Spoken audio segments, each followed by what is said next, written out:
사실 이 예배 세미나를 이렇게 짧은 3세션에 한다는 것이 사실 굉장한 무리입니다. 저희가 지금 굉장히 고민이 많습니다. 왜냐하면 그 나머지 할 분량이 그냥 적당하게 제대로 하려면 저에게 4세션이 필요한데 이것을 한 세션에 지금 해야 되는 굉장한 부담감이 있습니다. 그래서 어떻게 해야 될지, 그리고 또 제대로 이걸 다 다루지 못하는 것은 분명한 상황이고, 그렇지만 이제 이 가운데 어떻게 해야 될지 모르겠지만 하나님께서 또 인도해 주시기를 좀 바라는 마음으로 해야 될 것 같습니다. 여러분 양해해 주시고요. 오늘 이 시간부터 이 세션은 저희가 요한복음 4장 23절 24절의 말씀을 좀 가지고 좀 나누려고 합니다. 요한복음 4장 23절 24절 우리 한 목소리 읽을까요? 시작. 아버지께 참으로 예배하는 자들은 신령과 진정으로 예배할 때가 오나니 곧 이때라. 아버지께서는 이렇게 자기에게 예배하는 자들을 찾으시느니라. 하나님은 영이시니 예배하는 자가 신령과 진정으로 예배할지니라. 예수님께서 이 예배에 대해서 말씀하시면서 굉장히 중요한 말씀하셨는데 이것이 바로 요한복음 4장 23절 24절의 말씀입니다. 근데 이 중에 여기 3가지를 우리에게 말씀하셨어요. 첫 번째는 아버지께 예배한다라는 말씀이 있고요. 두 번째는 신령으로 예배한다. 신령으로 예배한다는 것은 신령하게 이런 게 아니라 성령 안에서 이렇게 표현하면 좋겠고요. 또 진정으로 예배한다는 건 물론 우리가 진정으로 진심으로 마음 다 이렇게 힘을 다해서 이렇게 예배해야 되는 것 있지만 여기서 말씀하고 있는 것은 in the truth, 진리 안에서 이런 말입니다. 그래서 예배할 때 3가지를 얘기하셨어요. 첫 번째는 아버지를 예배한다. 그리고 성령 안에서 예배한다. 세 번째는 진리 안에서 예배한다. 그래서 이 3가지를 굉장히 이제 강조하셨어요. 먼저는 우리가 아버지를 예배한다고 했는데 아버지께 참으로 예배하는 자라고 얘기하시는데요. 누구를 예배한다고 얘기하십니까? 아버지를 예배한다고 얘기합니다. 근데 이 아버지라는 단어는 사실은 이제 뭘 우리에게 말씀하고 계시냐면 우리와 하나님과의 관계에 있어서 하나님을 우리가 아버지로 예배하기를 원하신다는 거예요. 그냥 먼 하나님이 아니라 우리와의 관계에 있어서 하늘의 아버지, 우리 영혼의 아버지로 우리가 예배하는 그런 관계 가운데 있기를 원하신다는 것이죠. 그런데 특별히 이제 아버지라는 단어는 사실은 이제 아바라는 아람어를 우리에게 이제 말씀하고 계시는데요. 근데 이 아바라는 아버지, 그 아바라는 단어는 2가지를 얘기할 수 있는 것 같아요. 이 아버지라고 할 때 의미는 이 근원이라는 의미가 있어요. 소스라는 의미가 있는 것이죠. 그래서 이게 하나님을 아버지로 예배한다는 것은 하나님이 우리의 존재의 근원이라는 것을 예배하는, 말씀을 드리는 거죠. 고백하는 것이죠. 하나님은 우리의 창조주로서, 우리의 주인으로서 하나님과의 우리의 관계가 그런 관계로서 하나님을 예배하는 관계인 것을 말씀해 주시는 것이죠. 두 번째, 우리가 아버지를 예배한다는 것의 의미는 친밀함을 의미하고 있다는 것입니다. 친밀함. 여러분 로마서 8장 15절부터의 말씀을 읽을까요? 같이 읽겠습니다. 시작. 여러분은 또다시 두려움에 빠뜨리는 종살이의 영을 받은 것이 아니라 자녀로 삼으시는 영을 받았습니다. 그래서 우리는 그 영으로 하나님을 아빠, 아버지라고 부릅니다. 라고 얘기합니다. 로마서 8장 15절은 우리가 이제 더 이상 두려움에 빠지는 종살이의 영을 받은 것이 아니라, 우린 종이 아니라 자녀로 삼으시는 영, 자녀의 영을 받았다는 것이죠. 그것은 양자의 영이라고 표현하고 있거든요. 그러니까 이것은 뭐냐면 우리가 하나님의 원래 자녀가 아니었지만 우리가 어답트 됐다는 거예요. 양자가 됐다는 거예요. 여기 보면 영어 성경에 표현해 보면 your adoption to sonship이라는 표현이 있죠. 우리는 하나님의 자녀로 어답트 된 거예요. 그죠? 우리는 하나님의 자녀가 아니었지만 하나님의 자녀로 역임을 받았고 하나님의 자녀가 된 것이죠. 그런데 그 하나님을 우리가 이제는 종으로 섬기는 것이 아니라 뭐로 섬긴다고요? 아버지로 섬긴다는 거죠. 근데 그 아버지도 어떤 단어를 쓰냐면 아빠, 아버지라는 단어를 사용하고 있어요. 아바라는 단어를 사용하고 있어요. 이 아바라는 단어는 아람어인데 당시에 이것은 굉장히 친밀한, 우리가 아버지라고 부르는 것보다 친밀한 아빠, 이렇게 친밀함의 의미를 표현하고 있는 것이죠. 그래서 우리가 예배를 할 때 하나님을 멀리, 먼 존재로 멀리 느껴지게 예배하는 것이 아니라 우리가 가까운 아빠, 아버지로 친밀함을 얘기하고 있다는 것이에요.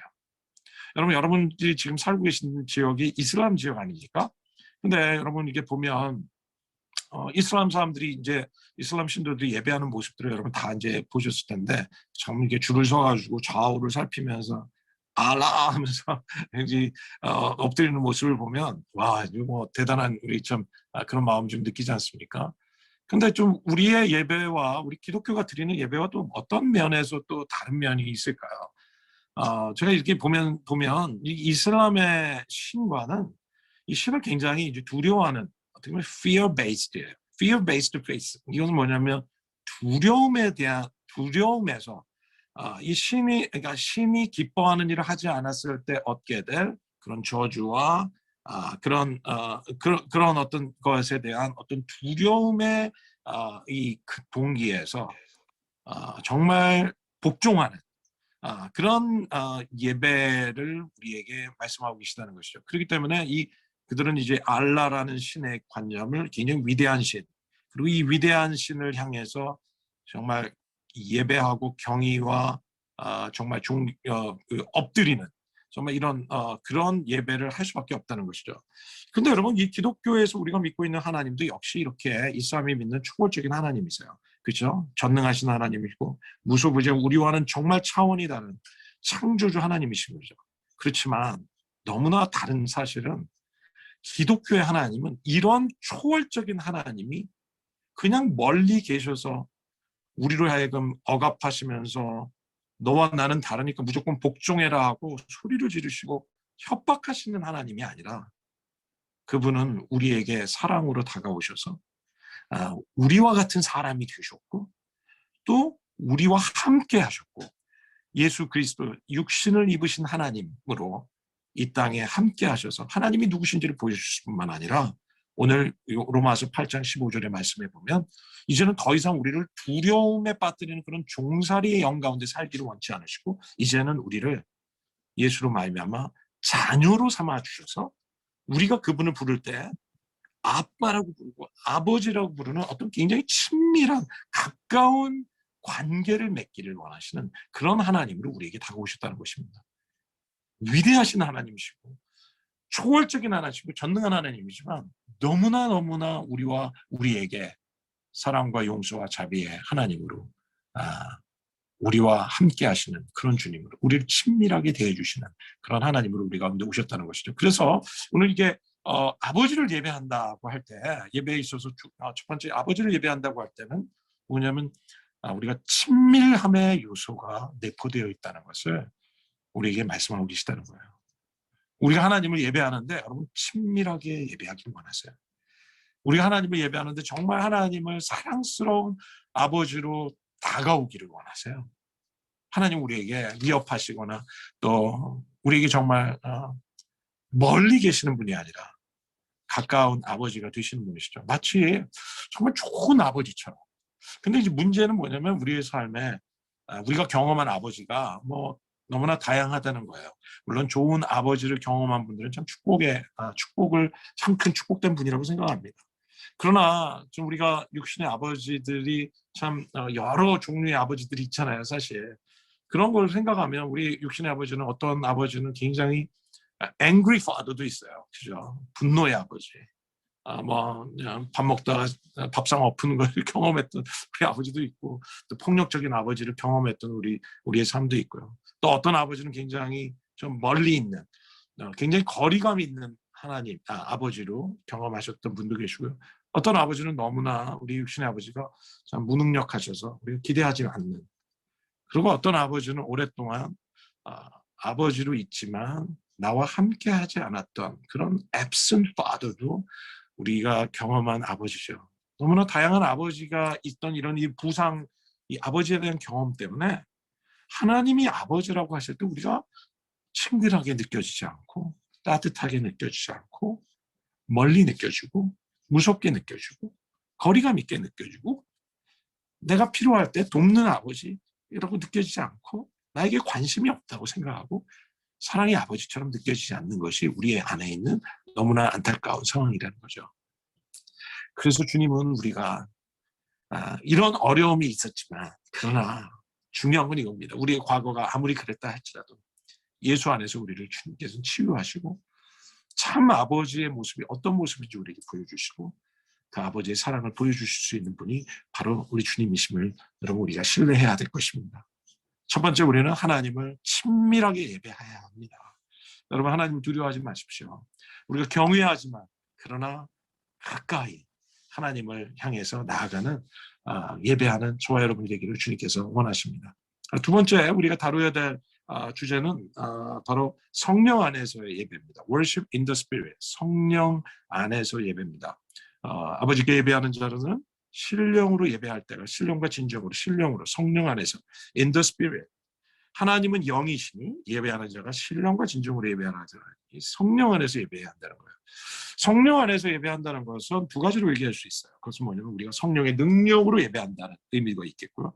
다시 얘기하면 성령의 도움이 없이는 우리는 하나님을 올바르게 예배할 수 없다는 것이죠. 두 번째 의미는 성령의 인도하심을 받으면서 예배해야 한다는 거예요. 성령께서 우리의 예배를 가이드해 주시고 인도해 주신다는 것이죠. 성령님은 우리가 어떻게 하나님께 영광을 돌려야 할지를, 어떻게 예배해야 할지를 도와주시고 이끌어 주시고 가이드해 주시고 인도해 주신다는 것입니다.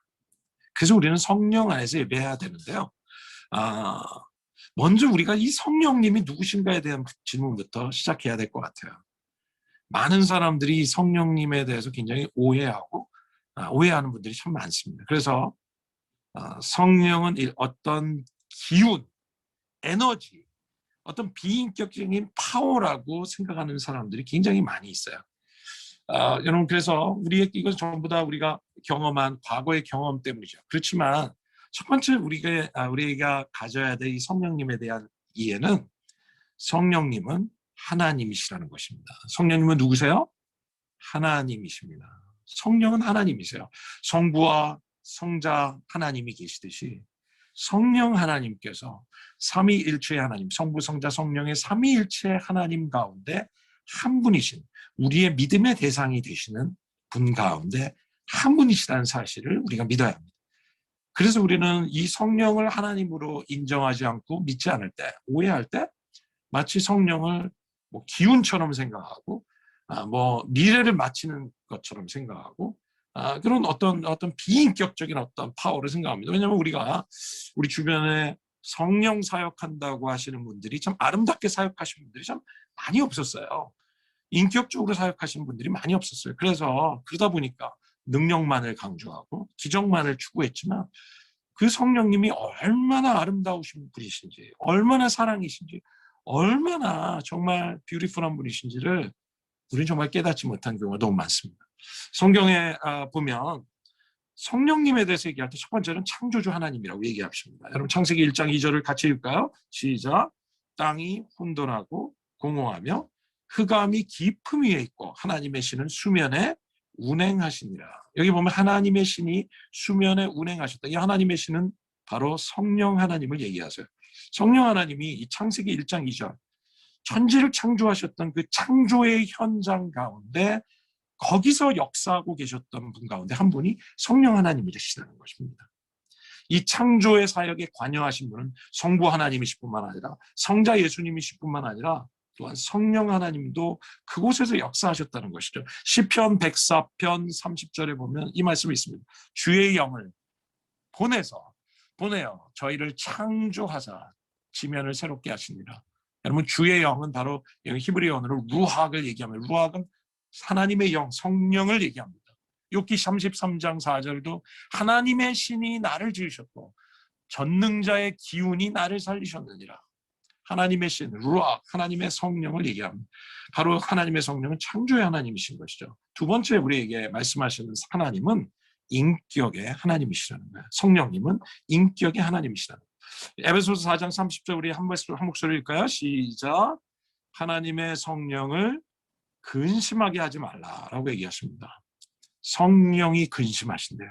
우리가 하나님의 뜻대로 살지 않을 때 성령이 근심하신다는 거예요. 로마서 8장 26절의 말씀을 보니까 이와 같이 성령도 우리의 연약함을 도와주시나니 우리가 마땅히 빌 바를 알지 못하나 오직 성령이 말할 수 없는 탄식으로 우리를 위하여 친히 간구하신다고 얘기합니다. 성령이 말할 수 없는 탄식으로 하나님의 영이 탄식하신다고 얘기합니다. 그리고 우리를 위해서 친히 간구하시는 그런 인격적인 하나님이신 것을 우리에게 말씀하고 계시다는 것입니다. 그래서 우리가 이 성령님에 대한 오해가 우리가 정말 정말 오해를 극복해요. 여러분 영어 속담 가운데 이런 표현이 있습니다. Don't throw the baby out with bathwater. 이런 표현이 있습니다. 이게 무슨 말이에요? Don't throw the baby out. 아기를 버리지 마라. 뭐와 함께? With bathwater. 목욕물과 함께 아기까지 버리지 마라. 이 소리죠. 여러분 뭡니까? 우리가 목욕하다가 목욕물이 더럽다고 목욕물 버리면서 애까지 버릴 수 있습니까? 없어요. 이것은 무엇입니까? 우리가 그동안 교회에 대한 오해, 성령님에 대한 오해 때문에 여러분 그렇다고 해서 우리가 여러분 성령님을 다 버리고 성령님을 인정하지 않고 여러분 성령님을 정말 거절하는 삶을 산다는 것은 그것은 어리석은 일이라는 것이죠. 우리는 정말 이제 다시 말씀으로 돌아가서 건강한 성령론을 회복해야 되고요. 정말 하나님이 성경에서 말씀하고 있는 그 성령 하나님이 어떤 분이신지를 우리가 깨닫고 그 아름다운 성령님을 우리 삶에서 회복하는 일이 우리가 해야 돼, 지금부터 해야 돼 아주 중요한 우리의 삶입니다. 삶의 아주 중요한 이슈입니다. 왜냐하면 성령이 없이 크리스찬은 신앙생활 제대로 할 수 없습니다. 성령이 없이 우리는 하나님을 제대로 예배할 수 없습니다. 성령을 뺀 그리스도인의 삶, 여러분 우리는 하나님께 영광 돌리는 삶, 성령 없이 살아가는 그리스도인의 삶, 성장할 수 없어요. 우리는 성령이 없으면 우리는 하나님이 원하시는 삶을 살 수 없기 때문에 말씀도 깨달을 수 없습니다. 말씀하면서 성령을 거절한다는 것은 성경을 오해하는 것입니다. 하나님은 말씀과 성령이 함께 역사하시는 균형 있는 신앙이 얼마나 중요한지, 말씀 안에 있을 때 성령이 역사하고 성령의 역사 가운데 말씀이 역사하는, 말씀과 성령이 함께 역사하는 이것이 우리에게 얼마나 중요한지 모릅니다. 그래서 오늘 요한복음 4장 23절 24절도 이렇게 얘기하지 않습니까? 예배할 때 뭐라고? 성령 안에서, 진리 안에서 예배한다는 것이에요. 마치 우리 한 발을 우리가 딛고 있을 때 여러분 한 발은 성령 안에 내딛어야 되고 또 다른 발은 여러분 진리 안에 내딛을 때, 그리고 우리는 두 손을 높이 들어서 하나님을 찬양할 때, 예배할 때 우리가 흔들리지 않는 그런 믿음으로 주님께 영광을 돌릴 수 있다는 것입니다. 자, 그렇다면 성령으로 이제 구체적으로 여러분 제가 속도가 이제 빨라질 거예요. 그래서 좀 정신 차리고 같이 들으시면 좋겠습니다. 너무나 시간이 촉박합니다. 네, 양해해 주시고요. 자, 성령으로 예배한다는 건 무엇이냐? 첫 번째, 이게 도대체 성령 안에서 예배한다는 건 무엇이냐? 첫 번째, 우리가 성령 안에서 예배할 때 어떤 일이 일어나는 거예요? 여러분, 성령으로 예배한다는 것은 진리로 이끄는 예배를 의미합니다. 여러분 누가복음 3장 21절 22절입니다. 백성이 다 세례를 받았어요. 예수도 세례를 받으시고 기도하실 때 하늘이 열리며 성령이 형체로 비둘기같이 그 위에 임하더니 하늘로서 소리가 나기를 너는 내 사랑하는 아들이라 내가 너를 기뻐하노라 하신다. 여러분 무슨 일이 있습니까? 예수님께서 세례를 받으실 때 물에서 올라오시는데, 세례 안에 세례 받을 물에서 올라오실 때 무슨 일이 일어났습니까? 성령이, 여러분 세례를 받으시고 기도할 때 무슨 일이 있었습니까? 말씀해 보니까 21절에 하늘이 열렸다고 얘기합니다. 영적인 하늘이 열렸다고 얘기합니다. 그리고 성령이 비둘기 같은 형체로 예수님 위에 강림하셨다고 얘기합니다. 그리고 거기서 하늘에서 음성이 들렸는데, 어떤 음성이 들리냐면 이는 내 사랑하는 아들이요 내가 너를 기뻐하노라 하는 하나님의 음성이 들렸던 거예요. 여러분 우리는 이 말씀을 통해서 성령의 사역 가운데 하나를 발견하게 돼요. 무엇이냐면 성령님은 testify 하시는 사역을 하시는 분이라는 거예요. 성령은 뭘 하신다고요? testify, 다시 얘기하면 증거하시는 영이라는 겁니다. 성령은 증거하세요. 누구를 증거하시는 겁니까? 바로 예수님이 누구신지를 증거하시는 영이 성령의 영이에요. 여러분 예수님께서 물에서 올라오실 때, 성령이 임할 때 하늘에서 음성과 증거가 있었습니다. 그것은 무엇이냐면 이는 내 사랑하는 아들이요 내 기뻐하는 자다. 너는 내 사랑하는 아들이요 내 기뻐하는 자라. 이 예수님이 과연 누구신지를 여러분 증거하시는 역사가 성령 안에서 예배할 때 일어나는 역사이라는 것이에요. 여러분 우리가 예배할 때 성령이 임하시, 그리고 성령 안에서 예배하기 시작하면 우리는 이 우리의 예배의 주제가 되시고 우리의 예배 대상이 되신 바로 예수님이 누구신지 분명해지고 증거되기 시작하고 선포되는 역사가 여러분 이 예배 속에 성령 안에 들려주는 예배 속에 나타나는 역사인 것입니다. 여러분 믿으십니까? 그래서 요한복음 15장 26절 27절에 예수님께서 이런 말씀하셨습니다. 뭐라고 얘기하십니까? 내가 아버지께로서 너희에게 보낼 보혜사, 곧 아버지께로 나오시는 진리의 성령이 오실 때 무슨 일이 일어납니까? 그가 나를 증거하실 것이다. 너희도 처음부터 나와 함께 있어 증거하였느냐. 성령 안에서 드리는 예배는 우리로 하여금 예수님이 누구신지 집중하게 하고 그 예수님이 누구신지 어떤 일을 행하시는지 그리고 그 이름에 합당한 영광을 돌리게 되는 놀라운 역사가 있게 되는 것이에요. 제가 어제도 말씀드렸지만 우리의 예배가 우리에게 포커스되고 은혜 받는 데만 포커스될 때 여러분 예수님을 놓쳐버려요. 여러분 me-centered worship이 될 때 우리의 노래의 가사와 모든 내용이 나를 위로하고 나를 달래는 찬양으로만 가득 차지 예수님이 누구신지를 노래하지 않고 예수님이 우리의 예배의 주제가 되지 않고 우리의 노래의 주제가 되지 않을 때 경우가 얼마나 많은지 모릅니다. 그러나 여러분 이러한 찬양도 우리에게 정말 성령 안에서 우리를 위로하시는 하나님의 찬양도 정말 필요합니다. 그러나 우리가 놓치지 말아야 될 것은 성령 안에서 예배함을 통해서 우리는 예배의 주제가 되시고 성경의 주제가 되시고 우리를 구원하시고 이 땅에 정말 새 생명을 정말 주시고 또 다시 오실 역사의 주인공이신 바로 예수 그리스도를 높이는 그런 그 예수님이 주제가 되는 그런 예배가 우리가 회복이 돼야 합니다. 그래서 성령 안에서 예배할 때 예수님께 중심된 예배, Jesus-centered worship이 살아나고 Christ-centered worship이 그리스도 중심의 예배가 여러분 회복될 수 있다고 저는 믿어요. 두 번째는 우리가 성령 안에서 예배 드린다는 예배는 친밀감으로 이끄는 예배라는 겁니다. 뭐라고요? 친밀감으로 이끄는 예배. 누가복음 3장 21절에 우리가 읽은 말씀대로 우리가 예수님께서 물에서 올라오실 때 성령이 임했을 때 무슨 일이 있었습니까? 하늘에서 소리가 났죠. 이는 내 사랑하는 아들이요 내 기뻐하는 자라. 여러분 여기에 이 말씀에 성부, 성자, 성령님이 다 등장하세요. 그죠? 예수님이 세례를 받으시죠. 예수님이 나오시죠. 그리고 거기에 성령님이 임재하시죠. 성령 하나님. 그리고 그때 하늘에서 음성이 나는데 그것은 성부 하나님의 음성이 들린 겁니다. 너는 내 사랑하는 아들이요 내 기뻐하는 자다. 여러분 성경에 이 성부와 성자와 성령의 하나님이 함께 나타나는 구절이 많지 않습니다. 여러분 이것은 얼마나 중요한 구절인지 모릅니다. 이것은 무엇이냐면 이 현장에 성부, 성자, 성령님이 함께 여러분 이 성부, 성자, 성령님은 하나시지 않습니까? 이분은 이 세 각각의 하나님이 완전히 하나인 이 하나님이라는 이 삼위일체의 교리가 우리에게 말해주는 것은 이 하나님은 사랑의 공동체의 하나님이시라는 것을 우리에게 말씀하고 계시다는 거예요.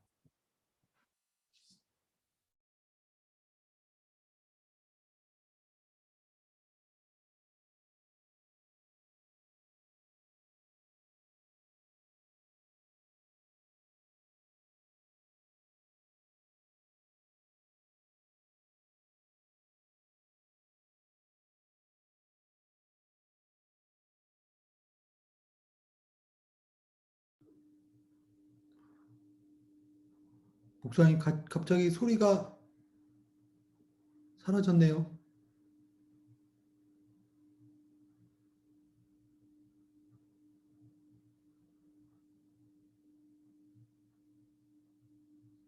켰어요? 네, 죄송합니다. 제가 잠깐만 우리 폰이 전화기가 잠깐 끊겨가지고 제가 다시 연결을 하겠습니다. 우리 잠깐만 여러분 좀 기다려 주시면 감사하겠습니다.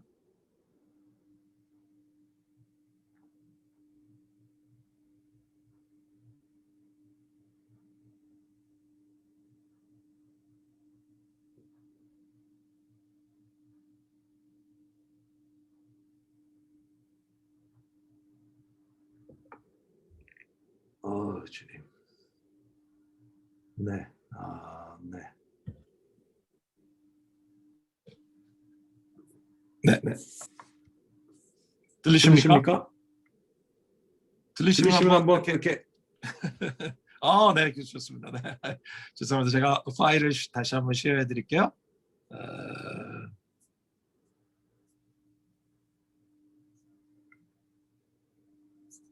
네. 할렐루야. 네. 네, 그래서 이 성부와 성자와 성령 하나님이 정말 어떻게 됐습니까? 이 성부와 성자 성령 하나님이 정말 이곳에 이 말씀의 구절에 함께 나타나셨을 때 이 사랑의 하나님이 서로 얼마나 이 연합된 모습. 여기에 신학자들은 얘기합니다. 여기에 바로 마치 성부와 성자와 성령 하나님이 이 왈츠를 치시는 것 같다. 세 분 하나님이 나타나시고 연합하셔서 너무나 서로를 격려하시고 증거하시는 그런 장면이 바로 이 장면이라고 얘기합니다. 다시 이야기하면 바로 이곳에 참된 하나님의 사랑과 연합이 있었다는 것이죠. 그리고 그 연합 속에서 서로를 세워주고 서로를 증거하셨을 뿐만 아니라 서로를 사랑하셨을 뿐만 아니라 서로를 기뻐하시는 그 펠로우십, 그 교제가 바로 이 성부와 성자와 성령님이 연합됐을 때 바로 이곳에 이 현장에 있었다는 것이죠. 그런데 너무나 놀라운 사실은 하나님께서는 저와 여러분이 성령 안에 예배할 때 이 성부와 성자와 성령의 펠로우십 가운데 우리를 초대해 주신다는 것입니다. 그리고 그 안에 있는 놀라운 기쁨을 경험하게 하시고 놀라운 사랑을 경험하게 하시고 놀라운 하나됨을 바로 우리가 경험하게 되는 놀라운 친밀감의 예배로 우리를 이끌어 주신다는 것입니다. 그래서 마치 우리를 바로 예수 그리스도에 있는 자리까지 우리를 정말 초청하셔서 우리를 동참하게 해주시는 그런 놀라운 축복이 우리 가운데 이 예배할 때 성령 안에서 예배할 때 있게 되는 것이죠. 그럼 그래서 요한복음 17장 23절의 말씀은요 이렇게 말씀하시죠. 곧 내가 예수님께서 제자들을 향해서 기도하시면서 말씀하시는 것이죠. 곧 내가 저희 안에 아버지께서 내 안에 계셔서 예수님 안에 계셔서 저희로 온전함을 이루어 하나가 되게 하려 함은 아버지께서 나를 보내신 것과 나를 사랑하신 것 같이 저희도 사랑하시는 것을 세상으로 알게 해주십시오라고 얘기합니다. 아버지께서 나를 보내신 것을 알 뿐만 아니라 뭐라고 얘기합니까? 아버지께서 나를 사랑하신 것과 같이 저희도 예수님의 제자들 바로 오늘 우리도 예수님을 따르는 우리들도 사랑하신다는 것을 알게 해주십시오라고 기도하고 계세요. 이것은 무엇입니까? 예수님께서 이것을 얘기하고 계세요. 영어 성경에 보면 이것을 얘기하세요. 하나님이 이 얘기는 이겁니다. 하나님 아버지께서 예수님을 그렇게 사랑하신 것과 동일한 사랑으로 바로 그의 제자들을 사랑하신다는 것을 저들도 알게 해주십시오. 라고 예수님께서 기도하고 계신 이 말씀이 바로 요한복음 17장 23절입니다. 이건 무엇입니까? 저와 예수님을 믿는 우리들을 예수님의 자녀로 예수님을 사랑하는 우리들이 마치 하나님 아버지로부터 예수님이 받으셨던 그 사랑과 동일한 사랑을 받는 바로 그 위치까지 저와 여러분들을 올려주신 것이에요. 마치 예수님을 바라보시는 눈빛으로 저와 여러분을 그런 사랑의 눈빛으로 동일한 눈빛으로 바라보고 계시다는 것을 말씀해 주시는 것입니다. 영어 성경에도 이렇게 얘기하시면 Love them even as you have loved me. 이건 뭐냐면 하나님 당신이 아버지께서 나를 사랑하시는 것과 같은 동일한 사랑으로 아버지께서 나를 사랑하셨던 그 사랑으로 저희들을 사랑하신 것을 알게 해주십시오라고 말씀해 주는 거예요. 그래서 여기서 말씀드리려고 하는 것은 우리가 성령 안에서 예배는 바로 하나님의 성부와 성자와 성령님의 그 펠로우십, 그 안에 있는 친밀감 가운데 그 연합됨 가운데 우리도 함께 연합하고 그 하나됨을 경험하게 하는 친밀감으로 이끄는 예배가 성령 안에 예배할 때 일어나는 역사라는 것입니다. 그리고 우리를 향해서 하나님께서 말씀하시는 그 음성을 듣게 되는 것이죠. 바로 예수님께 하셨던 그 말씀, 너는 내 사랑하는 아들이요 내 기뻐하는 자다. 이렇게 말씀하신 하늘의 음성을 우리가 성령 안에서 예배할 때 우리도 그 음성을 하나님으로부터 듣게 될 것이라는 것이에요. 그래서 우리가 예배할 때 우리는 그 하나님의 사랑에 대한 확신을 더 갖게 되는 경험이 있지 않습니까? 우리가 이 친밀감의 예배, 성령 안에서 예배할 때 하나님이 나를 얼마나 사랑하시는지를 다시 확신하게 되고, 때로는 하나님께서 우리에게 말씀하시죠. 너는 내 사랑하는 아들이다. 내 기뻐하는 자. 우리가 너무나 지쳐 있을 때, 너무나 낙심돼 있을 때, 너무나 좌절돼 있을 때, 우리가 예배할 때 성령께서 하나님이 예수에게 말씀하셨던 그 음성을 우리에게도 말씀하시는 것입니다. 너는 내 사랑하는 아들이요, 내 기뻐하는 자다. 하나님이 이 말씀을 우리에게 하시기 원하십니다. 여러분 믿으십니까? 하나님이 저와 여러분들에게 이 음성을 듣기를 원하세요. 우리가 이 음성을 정말 마음에 새기고 듣는 예배를 우리의 예배 가운데 경험하기를 주님께서 원하십니다. 세 번째 우리가 계속 넘어가야 될 것은 성령 안에서 드리는 예배는 회복의 예배요, 치유 예배, 생명으로 이끄는 예배입니다. 무엇을 얘기합니까? 요한복음 6장 63절에 살리는 것은 영이라 얘기하셨어요. 살리는 것은 성령이다. The Spirit gives life라고 얘기합니다. 여러분 누구든지 물과 성령으로 나지 않으면 하나님 나라에 들어갈 수 없다. 우리의 거듭남, 영적인 new birth, 여러분 다시 태어나면, 영적 태어남은 성령의 사역이에요. 여러분 우리가 성령 안에서 예배할 때 성령으로 말미암아 우리의 영혼이 살게 되고 그런 부흥케 되는 역사가 일어나고 영적인 거듭남의 역사가 여러분 우리가 성령 안에서 예배할 때 일어나는 역사입니다. 저는 에스겔 37장에 여러분 말씀 너무 잘 알지 않습니까?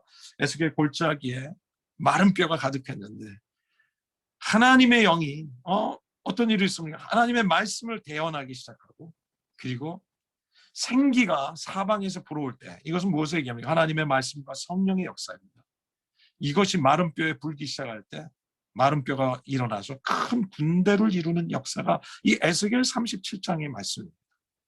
하나님의 말씀과 성령이 우리 가운데 역사하기 시작할 때 회복이 일어나고 치유가 일어나고 생명으로 이끄는 예배가, 그런 놀라운 역사가 여러분 우리의 예배 속에 있다는 것입니다. 예배를 살게 하는 것, 예배 안에 이런 회복을 가져다 주는 것이 바로 성령의 사역이고 성령의 역사이기 때문에 그러는 것이죠. 그래서 여러분 이 생기라는 것은 무엇을 얘기합니까? 이건 루아, 하나님의 영이에요. The Spirit of God. 또 이것은, 이 생기는 아담을 흙으로 만드시고 후 부르시면서 생기를 불어넣으신 그 하나님의 숨결, breath of God, 하나님의 호흡, 하나님의 바람, 하나님의 호흡, 생기, 이것은 바로 루악이라는, 여러분 성령이라는 단어입니다. 이것은 성령님의 얘기예요. 그래서 인간은 흙으로 지어졌는데 흙 플러스 생기가 임할 때 인간이 됐죠. 그런데 이 인간 마이너스 생기는 뭐겠습니까? 흙이에요. 이 흙은 먼지고 티끌이에요. 다시 얘기하면 여러분, 우리가 하나님의 영이 없는 존재는 티끌 같은 존재, 먼지와 같은 존재, 아무런 의미가 없는 그런 존재가 될 수밖에 없다는 것입니다. 여러분, 그렇기 때문에 우리가 정말 예수님을 믿는다고 하면서도 우리 안에 정말 이런 생기 없이 믿는 것은 하나님이 기뻐하시는 믿음이 아니에요. 우리가 예배할 때 성령으로 말미암아 하나님의 생기의 회복이 일어나는 역사가 여러분 이 성령 안에서 드리는 예배의 역사입니다. 네 번째는 성령은 회개로 이끄는 예배예요. 성령 안에서 이끄는. 여러분 이 성경에 두 가지 근심을 얘기하고 있는데, 첫 번째 근심은 이 부정적인 의미의 근심입니다. 그거는 뭡니까? 우리 부정적인 근심은 하지 말라고 얘기했습니다. 염려하지 말라 그러시지 않습니까? 그러나 또 한 가지의 긍정적인 근심을 얘기하고 있는데, 그것은 뭐냐면 하나님의 뜻대로 하는 근심은 구원에 이르게 하는 회개를 이루는 것이라는 것이죠. 여러분, 때로 우리가 성령 안에서 예배할 때 성령님은 우리에게 찔림을 주세요. 회개할 일을 생각나게 하시고 우리로 하여금 회개케 이끌어 주시는 예배, 바로 그것이 바로 성령님의 사역인 것이죠. 그리고 우리를 정말 정결하게 해주시는 그런 역사가 성령님의 역사 가운데 하나인 것입니다. 시간이 없는 관계로 계속 넘어갑니다. 계속 넘어갑니다. 다섯 번째, 성령 안에서 드려지는 예배는요. 성령 안에서 드려지는 예배는 하나님의 깊은 비밀로 이끄는 예배입니다. 그것은 바로 고린도전서 2장 9절인데요. 하나님께서 자기를 사랑하시는 자들을 위해서 예비해 주신 것을 눈으로 볼 수 없대요. 귀로도 들을 수 없대요. 마음으로 깨달을 수 없대요. 그런데 하나님의 성령을 통해서 이 지혜를 우리에게 계시해 주신다고 얘기합니다. 왜냐하면 성령님은 모든 것을, 심지어 하나님의 깊은 것을까지도 살피시는 분이시기 때문에, 어떤 사람이 생각하고 있는 것을 그 사람의 영이 아니고서 누가 할 수 있겠습니까? 이와 마찬가지로 하나님의 생각도 하나님의 성령만이 아십니다. 여러분, 우리가 성령 안에서 드리는 예배는 하나님의 깊은 계시를 가져오게 하고, 하나님이 행하실 일들을 깨닫기 시작하고, 하나님이 우리에게 원하시는 것이 무엇인지를, 그 음성을 듣게 되는 역사가 여러분 성령 안에서 드려지는 예배입니다. 여섯 번째, 성령 안에서 드려지는 예배는요, 세미한 음성으로 이끄는 예배입니다. 성령은 우리에게 세미한 음성으로 말씀하세요. 에레미야가, 아니, 저기 누구죠? 엘리야가, 그가 지쳐가지고 하나님을 향해서 도망쳤을 때, 하나님께서 큰 강한 바람으로 역사하셨지만 거기도 계시지 않고, 큰 바람으로 역사하셨지만 거기도 계시고, 지진 가운데도 계시지 않았어요. 그런데 어떤 일이 있었습니까? 지진이 다 지나간 뒤에 뭐냐면 세미한 소리가 들렸다고 얘기합니다. 여러분, 우리가 때로는 정말 부르짖을 때가 있어요. 그런 때로는 잠잠할 때가 있습니다. 여러분, 우리는 이 두 가지를 잘 하셔야 됩니다. 여러분, 항상 부르짖는 기도만 할 때 우리는 세미한 음성을 놓칠 수 있습니다. 성령은 세미한 음성으로 우리에게 말씀하실 때가 있습니다. 그 음성을 우리가 듣게 될 때 하나님의 깊은 것을 통달하게 되는 역사가 있죠. 마지막으로 성령 안에서 드리는 예배는 선교로 이끄는 예배입니다. 사도행전 13장 1절부터 3절에 어떤 일이 있으면 안디옥 교회에 그들이 모여가지고 안디옥 교회 리더들이 모여가지고 예배를 드리는데 2절에 뭐라고 하냐면 주님께 예배드리며 금식하고 있었습니다. 그때 성령께서 그들에게 말씀하시기 시작했습니다. 그들이 예배하는 중에 바울과 바나바를 따로 세워서 내가 그들에게 맡긴 일을 하게 해라 라고 말씀하시는 때, 그들이 금식과 기도를 마친 후에 사울과 바나바를 에게 손을 얹고 그들을 파송하는 선교의 파송이 있었던 것이죠. 여러분, 여러분 성령 안에서 예배하기 시작할 때 하나님의 성령의 음성을 들을 수가 있었어요. 여러분, 우리가 정말 성령 안에서 예배할 때 성령의 음성을 들을 수 있어요. 그런데 너무나 놀라운 것은 성령께서 무엇을 말씀해 주셨습니까? 그것은 바로 선교를 말씀해 주셨어요. 그들이 해야 될 것이 무엇인지를 확인시켜 주시는.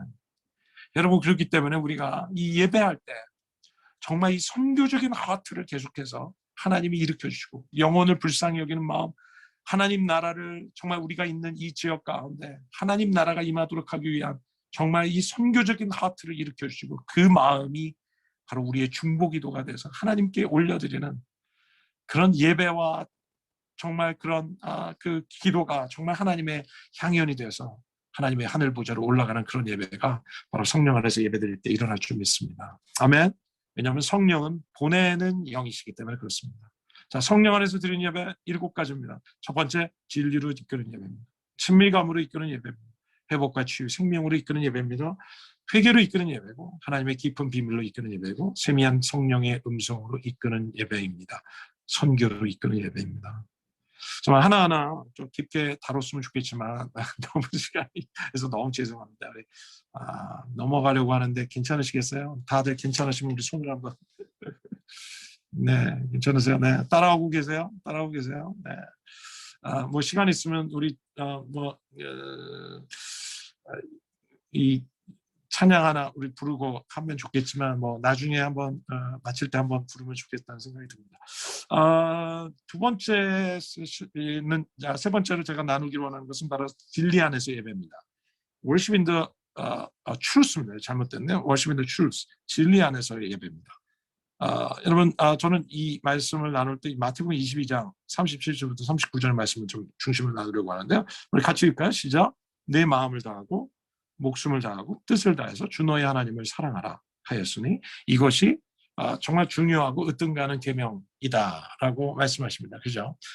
여기 보면 우리 세 가지 영어 성경을 보면 더 이제 뚜렷하게 우리에게 보여주죠. 마태복음 22장 30절에 Love your God.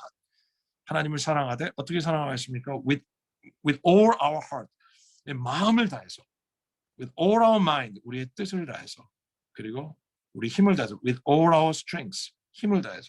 여러분 첫 번째 우리가 하나님은 우리에게 love your God, 이건 바로 예배를 다르게 표현한 표현이라고 할 수 있죠.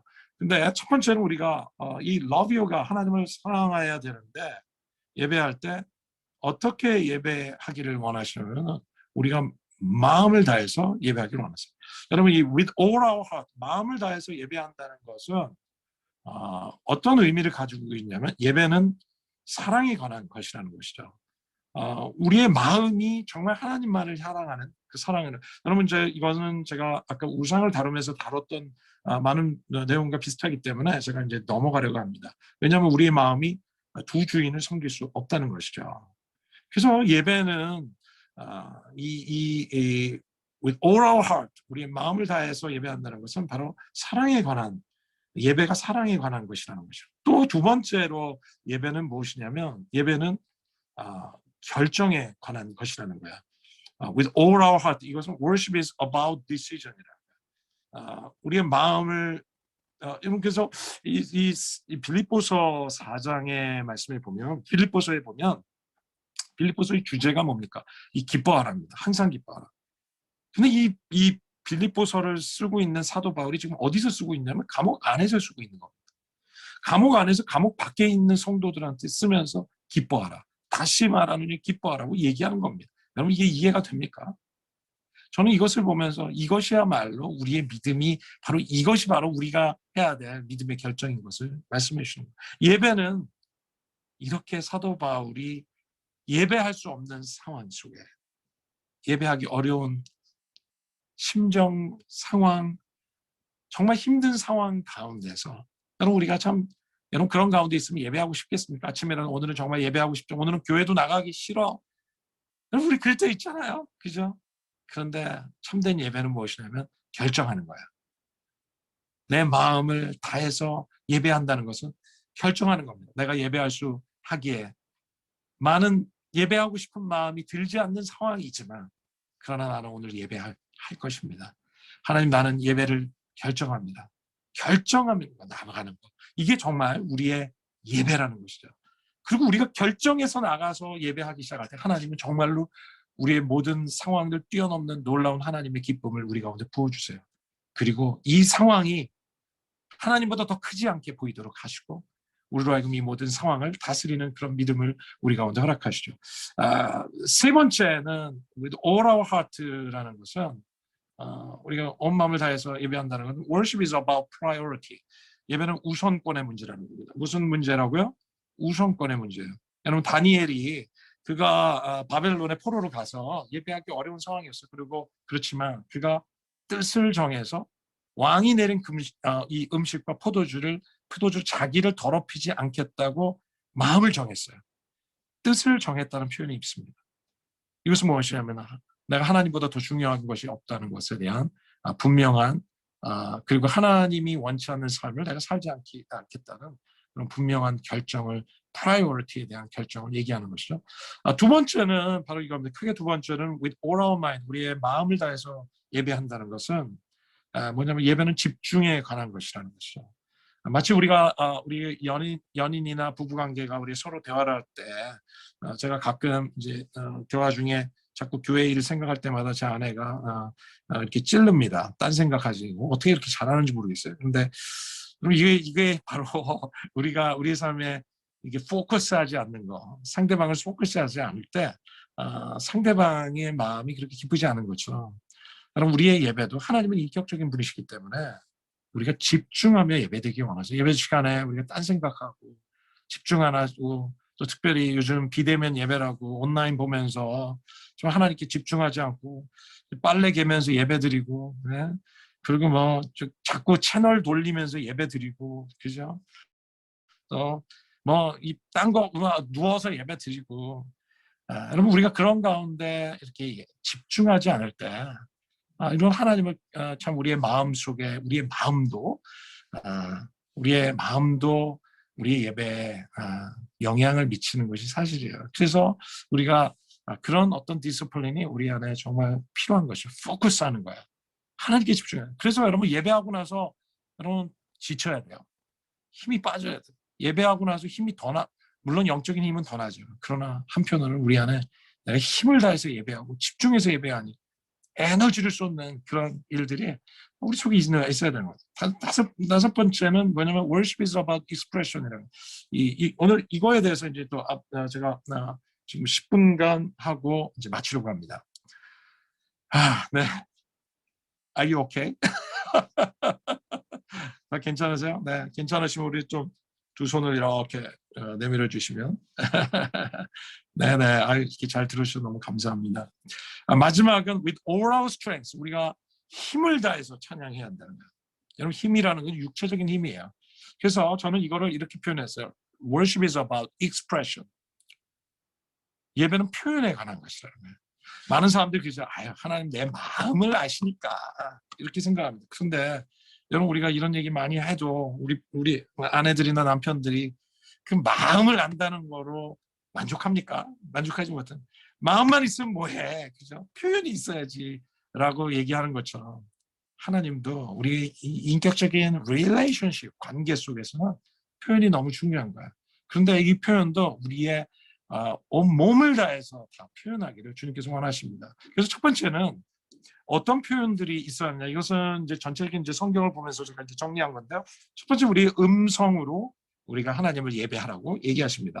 특별히 음성일 때는 입으로, 보이스로 예배하는 것이죠. 우리 한 목소리 읽을까요? 시작.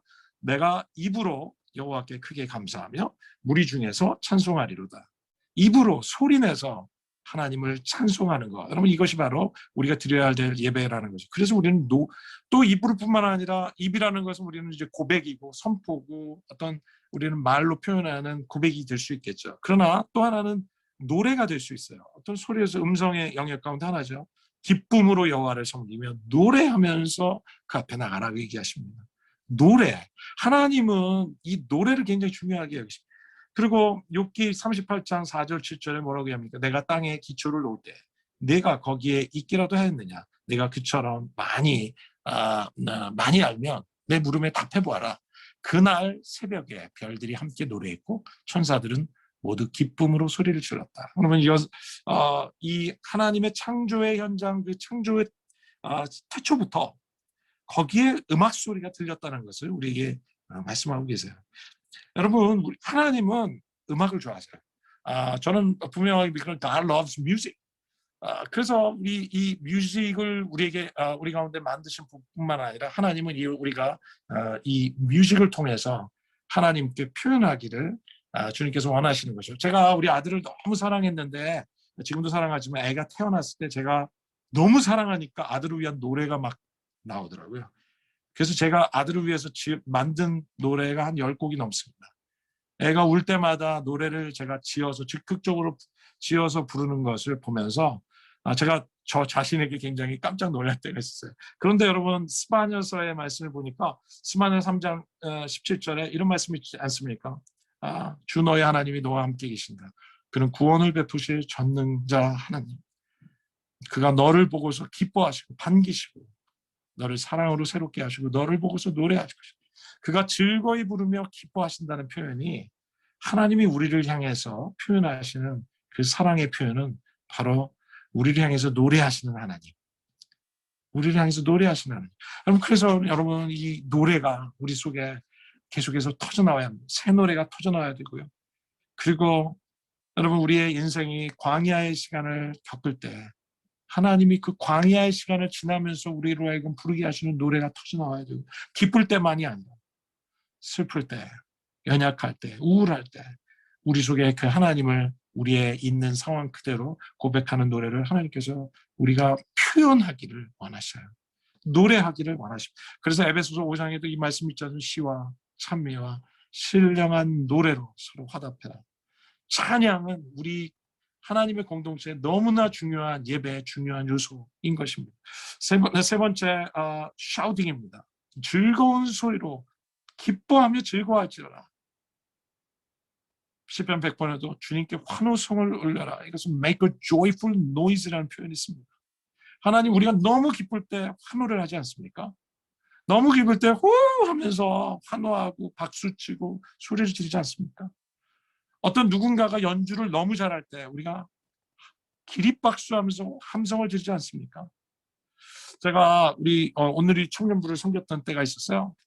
청년들 찬양 사역을 한 2년, 1년 반 정도 제가 섬겼던 적이 있었는데, 그 양재 오늘이 청년부에 들어가지고 찬양을 섬기는데, 제가 이렇게 찬양을 이렇게 섬기면서 처음에 갔을 때 우리 청년들이 이렇게 맥없이 찬양하는 모습들이 좀 있어요. 그래서 어떻게 좀 격려해서 그냥 기도하면서 노력을 했더니 찬양이 막 풍성해지고 힘이 있어지고 또 정말 이렇게 하나님의 기쁨이 막 왔었어요. 그래서 제가 이것도 감사하다 이러고 있었는데 그때 무슨 일이 있으면 그때가 2002년도였습니다. 월드컵이 있었습니다. 근데 월드컵에 그 청년들이 저랑 찬양팀 연습을 하고 그리고 월드컵 보러 다 갔는데 제가 그 월드컵에서 우리 청년들이 소리 지르는 걸 보면서 제 마음으로 저도 소리를 질렀지만 마음속 한 구석에 이런 생각이 있었어요.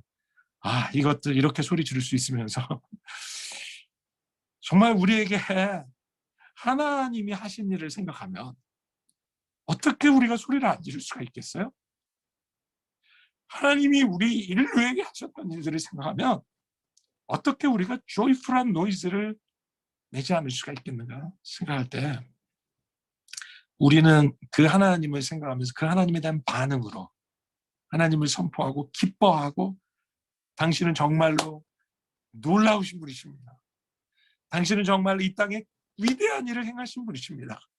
내 삶에 행하신 일들을 내가 선포하지 않을 수 없고 기뻐하지 않을 수 없습니다. joyful noise를 만들 수 있는 여러분 그런 예배가 여러분 우리 가운데 회복돼야 될 것이에요. 하나님의 교회 공동체는 하나님으로 인해서 joyful noise가 있는 공동체가 되어야 합니다. 하나님의 말씀이 선포될 때마다 하나님이 행하신 일들을 나눌 때마다 영혼들이 주님께 돌아올 때마다 우리는 정말 환호성을 치러야 되고 환호하며 하나님께 영광을 돌릴 때 우리 예배 속에 살아계신 하나님의 임재가 더욱더 강하게 나타날 줄 믿습니다. 여러분 이것이 진리 안에 드리는 예배입니다. 말씀대로 드리는 예배입니다. 말씀대로 드리게 될 때 하나님의 그 말씀의 능력을 우리가 경험하게 될 것입니다. 또 한 가지 예배는요.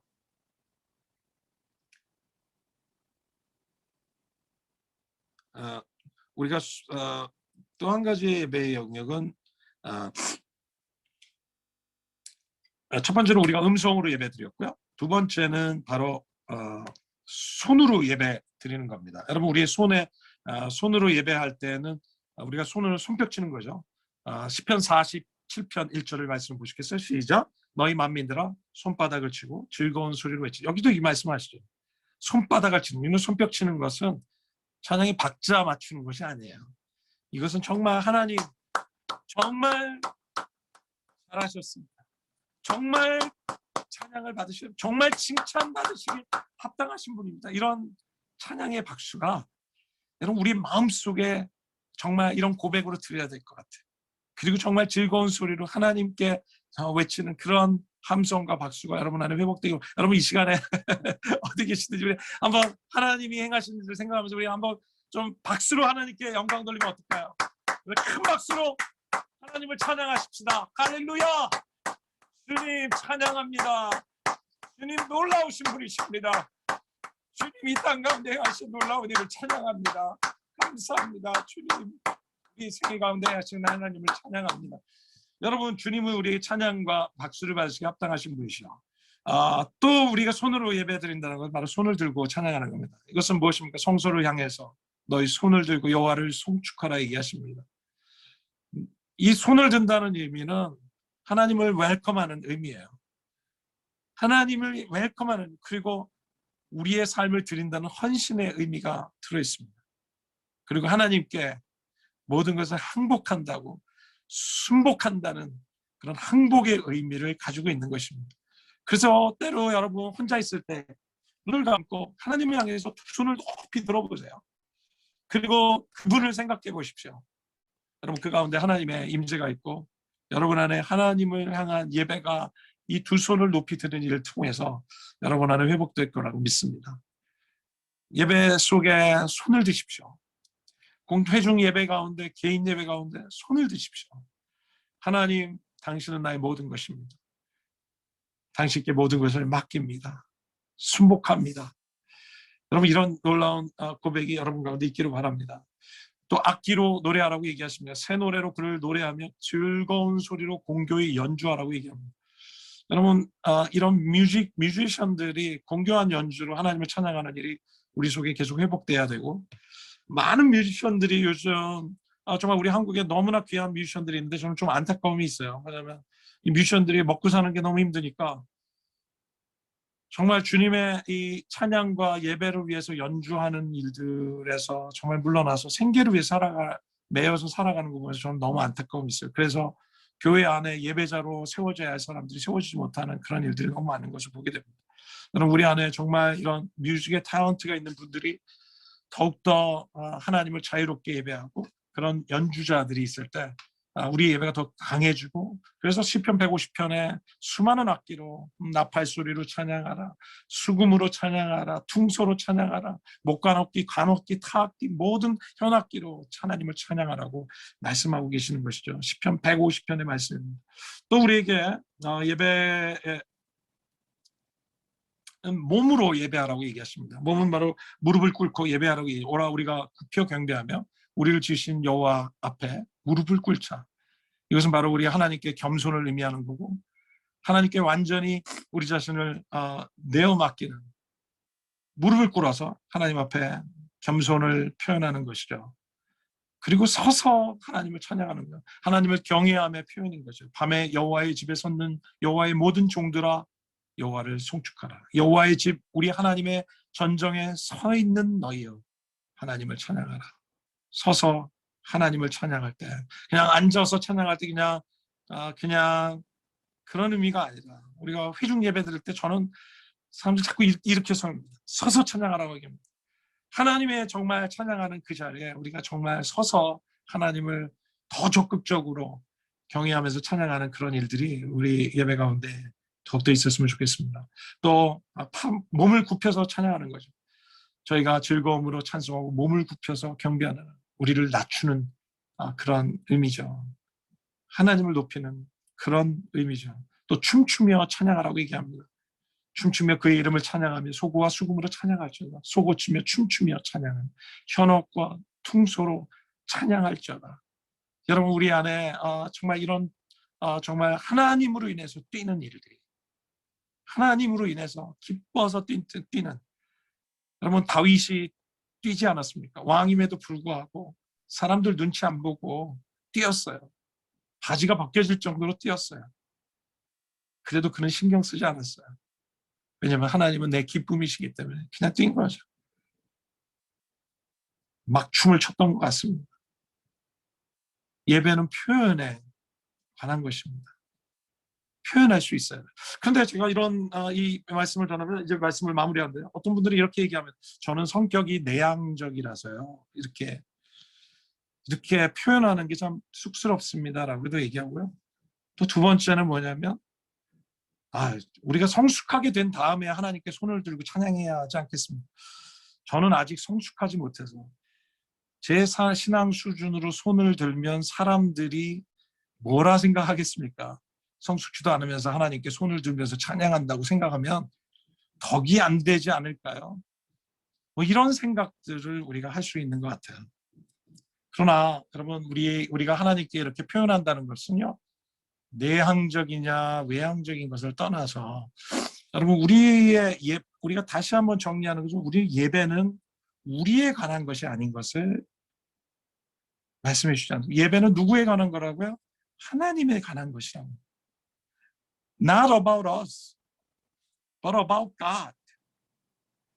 나 때문에 내 성숙과 내 성격과 내 성숙에 의해서 찬양하는 것이 아니라, 손을 드는 것이 아니라 하나님이 손을 들어서 예배를 받으시기에 합당하시기 때문에 우리는 하나님께 손을 드는 겁니다. 하나님이 그렇게 예배를 받으시기에 합당하신 분이시기 때문에 우리는 그분을 향해서 손뼉을 치는 겁니다.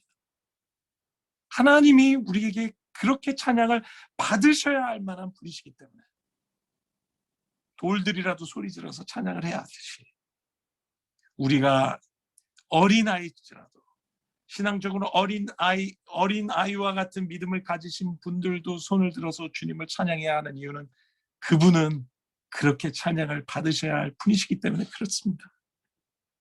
초점이 내가 아니라 하나님이 되기 시작할 때 우리는 하나님의 말씀대로 진리 안에서 예배드리는 그 예배를 우리가 드릴 수 있고 누구든 서로 격려해서 이런 표현들을 통해서 하나님을 예배할 수 있도록 격려하고 또 힘쓴다면 정말 우리 예배 안에 하나님의 권능과 능력이 나타나고 하나님의 임재가 나타나고 살아계신 하나님의 역사가 나타나고 하나님의 교회가 이 예배의 부흥이 일어나고 교회의 예배가 살기 시작하고 예배가 부흥하기 시작하면 선교가 일어나기 시작합니다.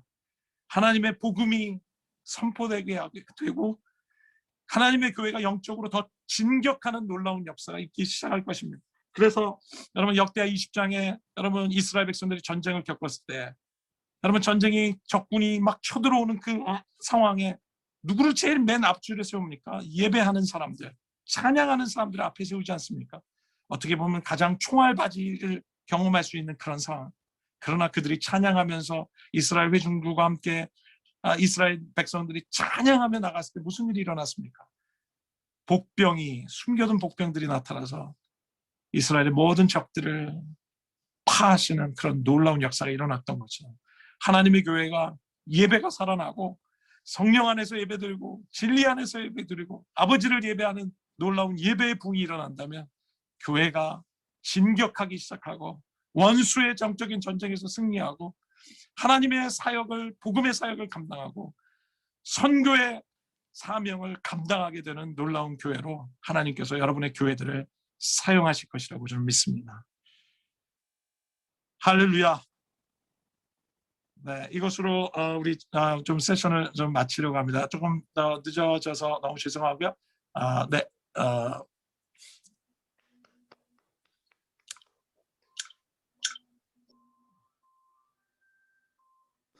네, 목사님 감사합니다.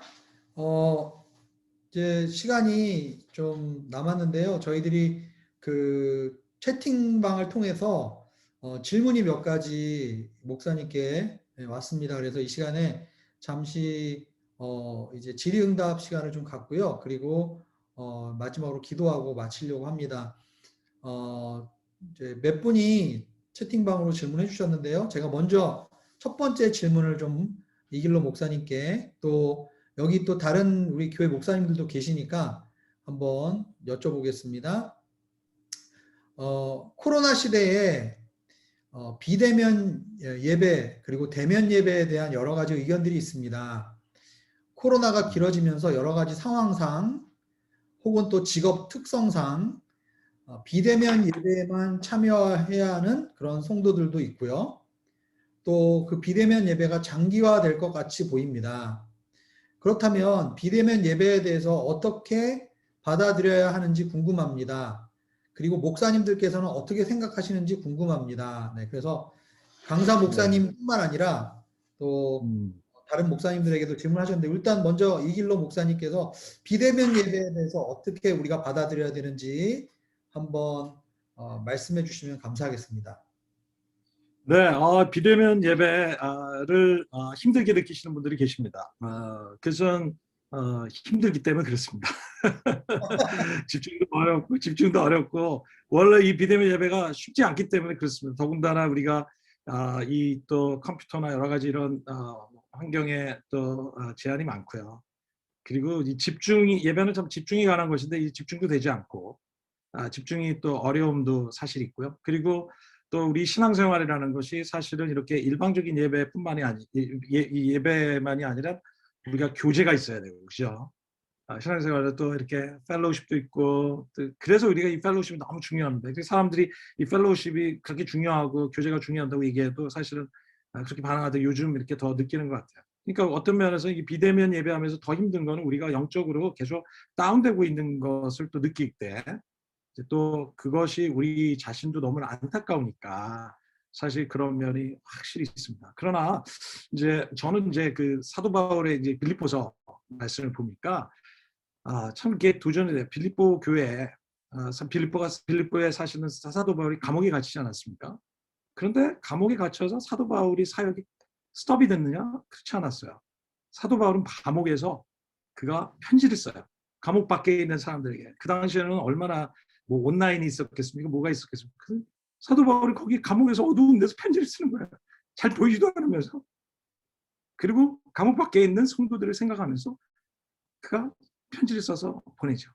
그러면서 뭐라고 그들을 격려하고 하면서 사도 바울이 거기에 말씀에 이렇게 얘기합니다. 복음은 나는 이렇게 매여 있지만 복음은 매이지 않았다라고 표현해요.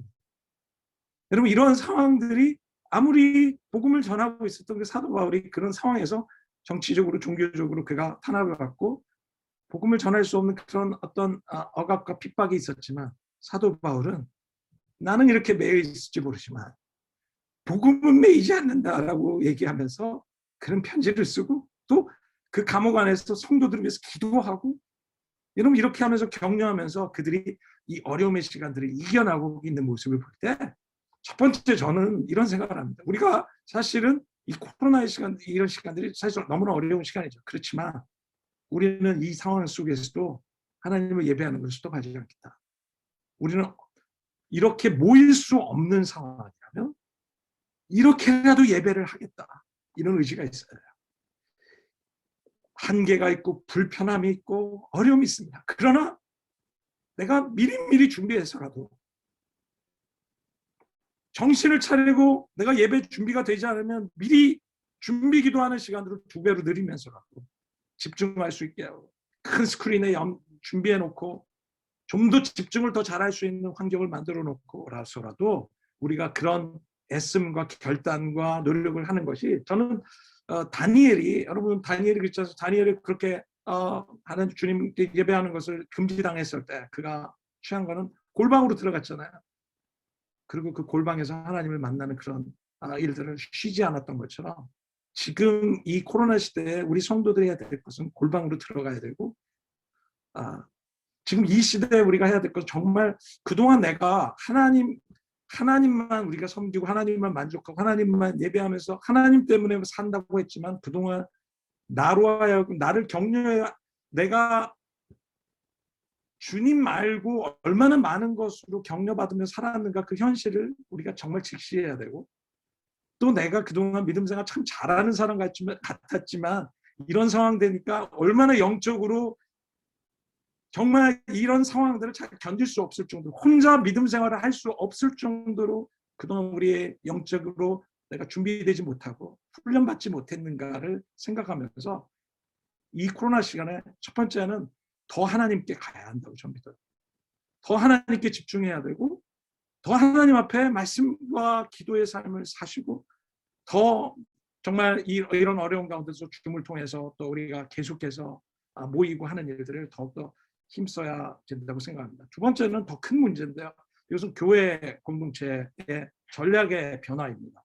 저는 이제 최근에 이런 코로나 상황을 되면서 교회를 개척하자마자 우리는 코로나 터져가지고 이런 상황에서 주님 정말 이렇게 기도하는 가운데 특별히 온라인 사역에 대한 어떤 중요성을 깨닫게 해주신 겁니다. 그래서 온라인 예배를 드리는데 우리가 어떻게 온라인으로 안 드리는 예배가 어디 있습니까? 그러나 어떤 식으로 어떻게 이 시대에 우리가 온라인으로 예배할 때 지금 이 온라인으로 집중할 수 없는 것을 어떻게 우리가 포맷을 바꾸고 어떻게 집중할 수 있도록 하고 어떻게 효과적으로 또 특별히 젊은 세대들에게 또 특별히 연세 드신 분들이 어떻게 이 예배에 집중할 수 있도록 하는 정말 교회에서의 전략적인 연구가 필요하다고 생각해요.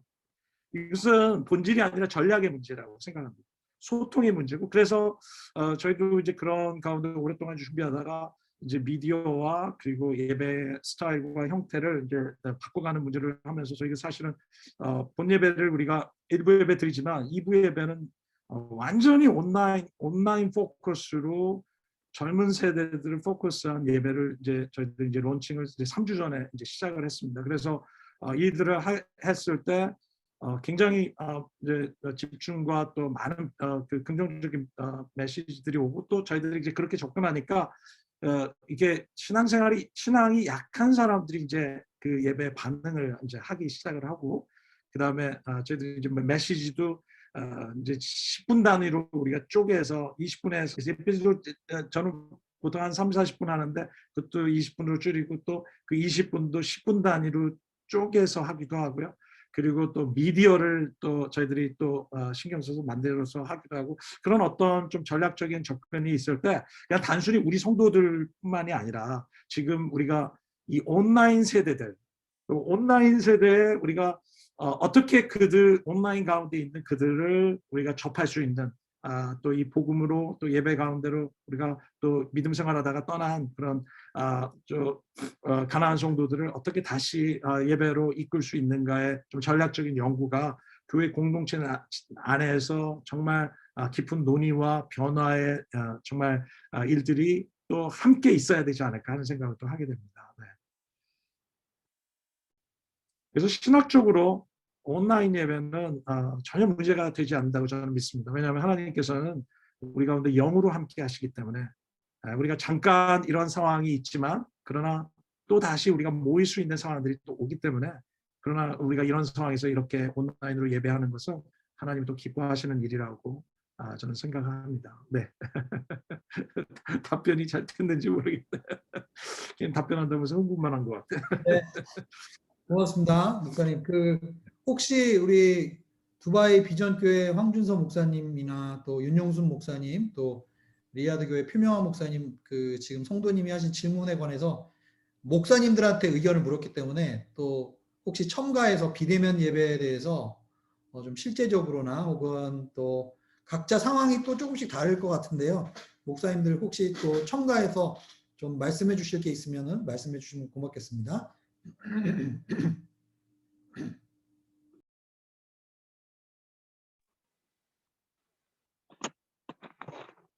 네, 두바이 황준서 목사고요.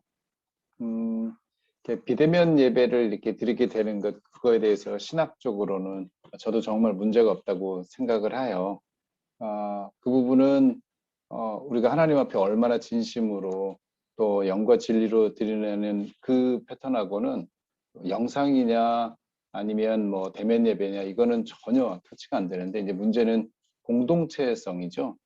아까 우리 이길로 목사님이 말씀하신 대로 나와 하나님과의 관계만 있는 예배가 아니라 구약에도 보면 전체 이스라엘 백성 나와서 함께 예배를 드리잖아요. 이제 공동체성이 너무 중요한 예배 요소 중에 하나인데 이제 그거를 간구하게 되는 그런 부분에서 많이 좀 아픔이 있는 거죠. 그래서 이제 교회라는 이 공동체에 나와서 사실 싫은 사람도 함께 예배를 드리잖아요. 뭐 좋은 사람들도 있지만 근데 그런 다이내믹을 예배 가운데 찾을 수 없는 부분에 있어서 많이 안타깝기 때문에 아마도 이 코로나 기간이 끝나고 나서도 우리는 비대면 예배를 이제 많이 드리게 되는데 교회는 어떻게 공동체성을 찾기 위해서 또 많은 도움을 줄까? 또 성도들은 어떻게 교제를 할 수 있는 길을 찾을까? 이 부분이 양쪽에서 같이 있어야 되고 교회는 이 부분들을 제공하기 위한 정말 고민하고 목회자들이 그 일들을 해야 되겠지만 성도 입장에서도 다가가는 나는 뭐 내성적이라서 나는 혼자 있고 싶어.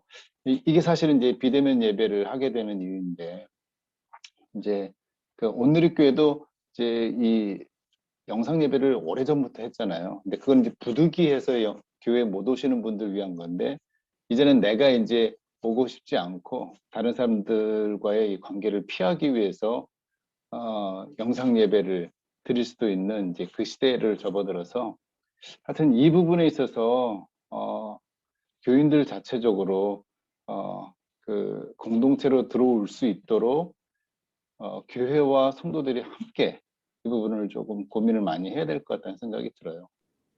네. 네, 저도 한 말씀을 드릴까요? 우리 지금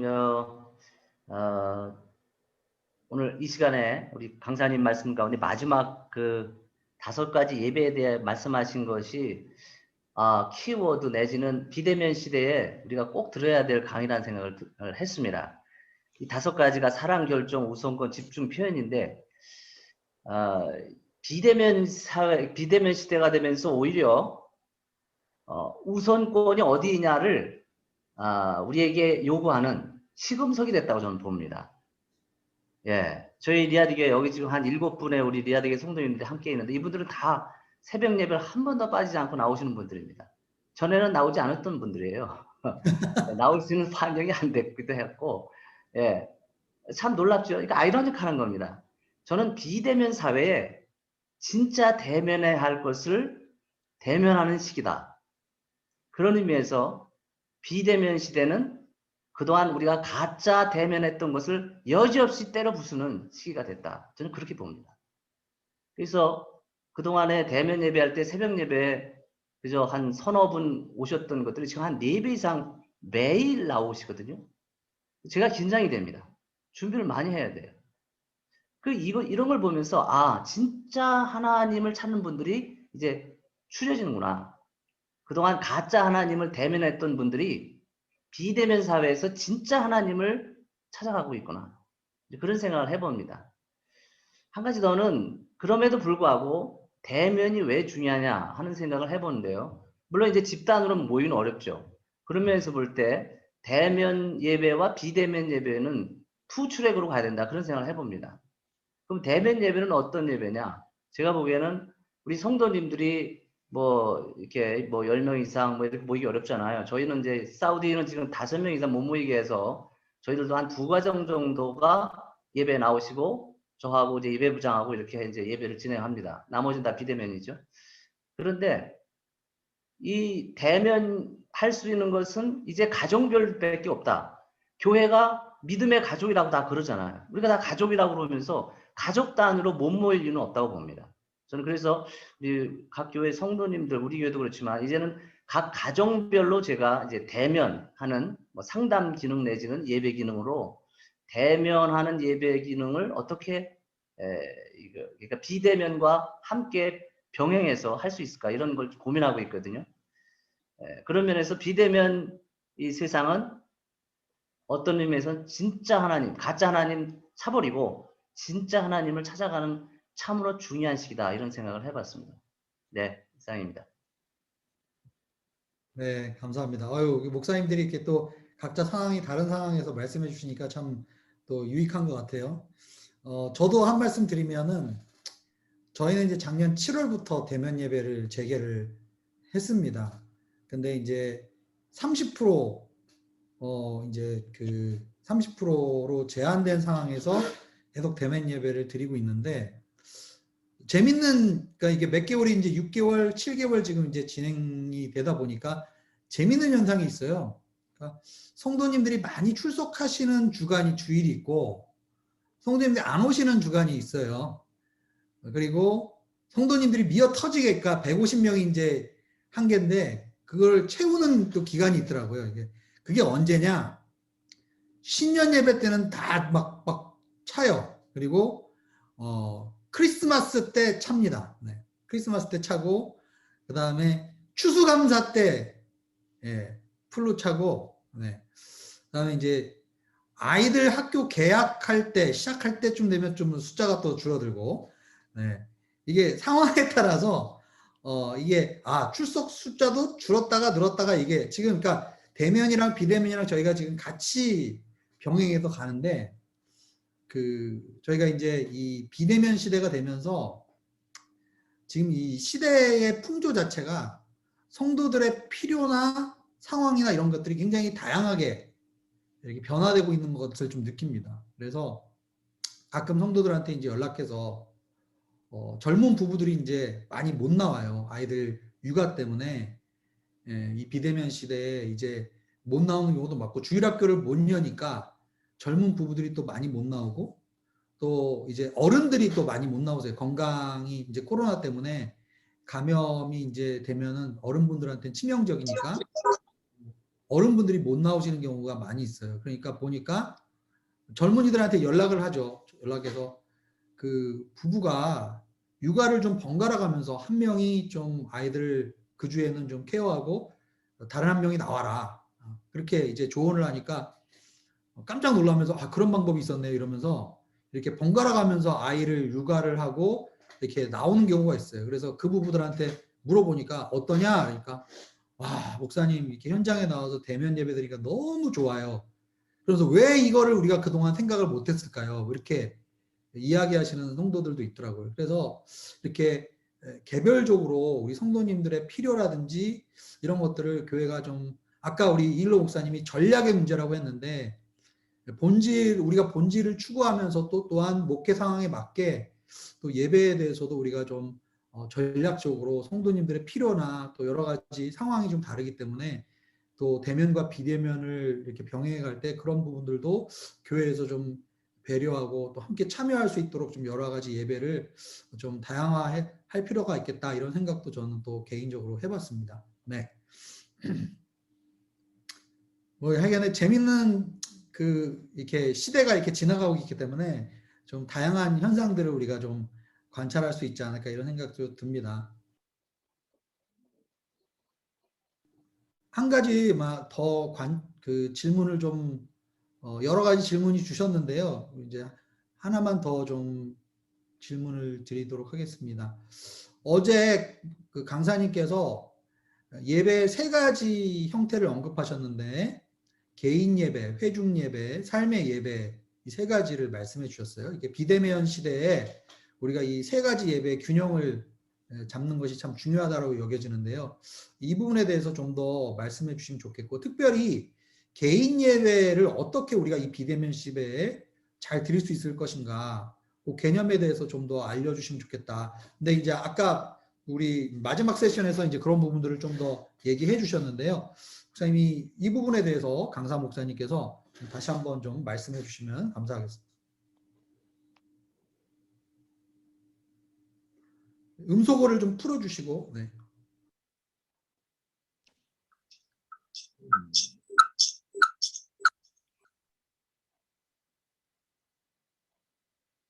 네, 들리시나요?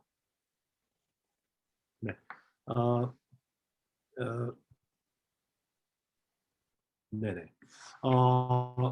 개인 예배라고 할 때는 이제 일단은 이제 하나님과의 우리가 관계를 가져가는 부분이니까, 거기에는 기본적으로 우리가 좀 예수님께서 하나님 앞에서 이제 가지셨던 그런 시간들, 개인적으로 가지셨던 시간들과 같이 우리 개인의 삶에서 하나님과 관계를 계속해서 가져갈 수 있는 구체적인 그런 삶의 모습들이 우리 삶에서 계속해서 이제 있어야 되는 것 같아요.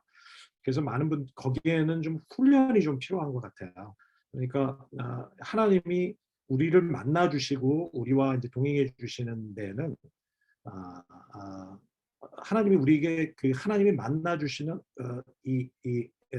은혜의 어떤 기회들과 수단들이 있다고 성경을 우리에게 말씀하시고, 그것이 바로 하나님의 말씀을 통해서, 하나님의 말씀을 우리가 개인적으로 묵상하는 삶을 통해서 그 묵상 속에서 발견되는 그 하나님의 음성을 우리가 이제 듣게 되고 깨달아가는 시간들이 굉장히 중요한 또 툴이, 하나님의 은혜를 주시는, 교제하시는 수단인 거죠. 그래서 이제 우리는 이제 신학적으로 이제 그것을 means of grace라고 얘기하죠. 은혜의 수단인 거죠. 또 우리가 기도하는 시간, 그래서 우리가 하루에, 저는 이제 개인적으로 이게 이제 저희 성도들한테 강조하는 것 중에 또 저도 그렇습니다만, 하루에 최소 1시간을 하나님 앞에 머물러 있도록 해보자. 저는 이제 1시간 사실 옛날에 긴 시간인가 생각했는데, 사실 내가 하나님과 함께 따로 시간을 갖고 있는 시간을 생각해 보면 그렇게 많지 않은 걸 보게 됩니다. 그런데 최소한 우리가 1시간만이라도 하나님 앞에 지속적으로 드리기 시작한다면 굉장히 우리의 삶에 풍요로움을 경험할 거예요. 그래서 1시간을 그대로 훈련을 받지 많이 익숙하지 않은 분은 1시간 동안 기도한다는 게 쉽지 않습니다. 그런데 아침에 일어나서 15분, 묵상하면서 기도하면 15분, 또 점심 식사하고 잠시 구석에 가서 한 10분, 15분, 그리고 또 이렇게 시간을 배우고 또 저녁에 집에 들어와서 성경을 읽으면서 또 자기 전에 한 10분 기도, 이런 식으로 우리가 하루에 계속해서 분배를 해서 조금씩 하나님과 지속적인 관계를 가져가기 시작한다면 굉장히 풍요로울 거라는 생각을 하게 됩니다. 그러면서 우리가 그런 기도하는 시간들도 조금씩 늘려간다면 굉장히 좋을 거라고 생각이 들고요. 그래서 일단 굉장히 중요한 것은 이건 훈련이에요. 훈련은 시간이 걸리고 익숙한 것이 아니고, 우리가 헬스장 안 갔던 사람이 이제 이런 걸 하기 시작하면 처음에 조금 하다가 그 다음에 또 내려놓고 또 처음부터 많은 걸 할 수 없듯이 시간이 걸리고 훈련이 필요하고 그래서 사실은 우리가 영성생활하는 걸 보면 많은 경우에 자기가 익숙한 것만 많이 하는 것 같아요. 그러다 보니까 내 삶에 영적으로 이렇게 건강하지 못한 거죠. 그러니까 우리가 우리 몸에 있어야 할 바이타민들이 골고루 있어야 되는데 내가 좋아하는 음식만 계속 먹고 있다면 그건 편식인 거죠. 그런데 성경은 우리에게 하나님과의 관계에 있어서 골고루 모든 영역에 있어서 하나님과의 말씀, 기도, 그리고 성도와의 교제 너무 중요한 거예요. 그리고 또 교회를 섬기는 봉사, 또 그 외에도 예수님을 증거하는 증거에서 이런 모든 부분에 어떤 영역에 있어서 내가 취약점들이 있을 수 있어요. 그래서 특별히 나는 이 부분에 연약한 부분이 있다면 우리가 그것을 신경 쓰면서 그 영역에 조금씩 우리가 훈련이 필요합니다. 훈련이 필요합니다. 그렇지 않으면 우리는 계속 그래서 기도 많이 하는 사람은 성경 정말 안 읽어요. 기도는 많이 하는데 그 성경은 많이 읽고 성경 공부를 좋아하는 사람은 기도는 싫어요. 그리고 또 왜 목사님은 찬양을 그렇게 오래 하십니까? 하면서 찬양하는 거 너무 질색하는 또 성도님들이 계세요. 그리고 이게 뭐냐면 다 우리가 영적인 편식이 있다는 증거입니다. 하나님은 이 모든 것이 여러분 안에 골고루 있을 때 여러분 하나님이 원하시는 건요. 건강한 그리스도인이 되기를 원하세요. 영적으로 건강한 그리스도인이 돼서 하나님께 정말 지정의로 건강한 모든 영역에 예배에 있어서 우리는 예배 세미나 하는 이유가 예배에 있어서 이런 우리 건강성을 회복하기 위함이듯이 말씀, 기도 이런 모든 영역이 우리 안에 있을 때 참 중요한 것 같고 무엇보다 이게 하나의 체크리스트가 아닙니다. 어떤 분들은 오늘 성경을 읽었으니까 해서 하는데 그게 아니라 그보다 더 중요한 거는 우리 삶의 중심이 어디 있는가 어디에 우리의 삶의 포커스가 있느냐 센터가 뭐냐 우리는 뭘 위해 사느냐 내 삶의 중심은 주님이시다. 내 삶에 살아가는 목표는 주님이시다는 것이 분명해지면 그 가운데서 우리가 하는 모든 것들이 그 주님을 중심으로 우리가 살아갈 수 있게 되는 것 같습니다. 그래서 지금이야말로 이 코로나 시대야말로 우리가 훈련을 위해서 하나님이 정말 허락하신 전 시간이 아닐까 이런 생각이 들어요. 왜냐하면 우리가 만나는 예전에는 바빠서 그런 거 못해 기도 안 했고 바빠서 성경 안 읽고 했는데 여러분 요즘은 시간이 이렇게 남는데도 안 하는 거 보면 이것은 바빠서가 아니었어요. 이것은 우리가 훈련이 안 돼 있었고 마음이 없었고 그 중요성을 절박하게 생각하지 않았기 때문에 그래서 지금은 훈련받기 너무나 중요한 상황인데 이제 우리가 이 상황도 안 한다면 빼도 박도 못하면 주님 앞에 몇 명 될 것도 없습니다.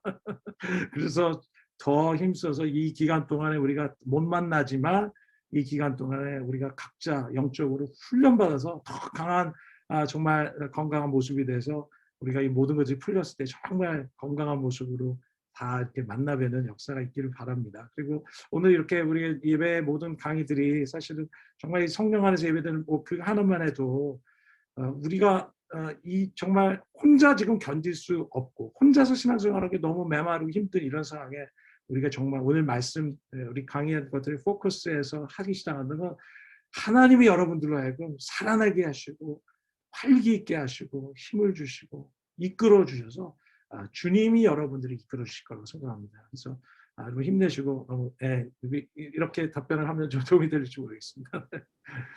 네, 목사님 감사합니다. 목사님 마지막으로 아까 찬양하시려고 했던 거 한 곡 그거 나의 자야 그거 한번 좀 같이 우리 부르고요. 그 다음에 같이 기도하고 오늘 마지막으로 우리 표명한 목사님께서 마지막 기도해 주시고 마무리하면 좋을 것 같아요. 우리 중동에 계시는 많은 성도님들께 하나님의 사랑으로 이렇게 좀 목사님께서 축복으로 이렇게 같이 좀 찬양을 좀 같이 주님께 올려드려 주셨으면 좋겠습니다. 네. 네. 네, 여러분 감사하고요. 감사하고 또 잠시만요. 네, 들리시나요? 네. 우리 나의 사랑하는 자의 목소리 이 찬양 오래전에 지은 찬양인데요. 우리 같이 부르시면 될까 생각합니다. 네. 그래도 이 찬양이 많은 분들이 이렇게 결혼식 축가로 생각을 하시는데 그게 아니고 목사님 소리가 안 들립니다.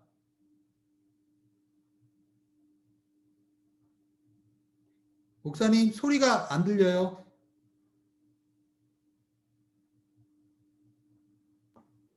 하나님께서 여러분들에게 들려주시는 음성이라고 생각합니다.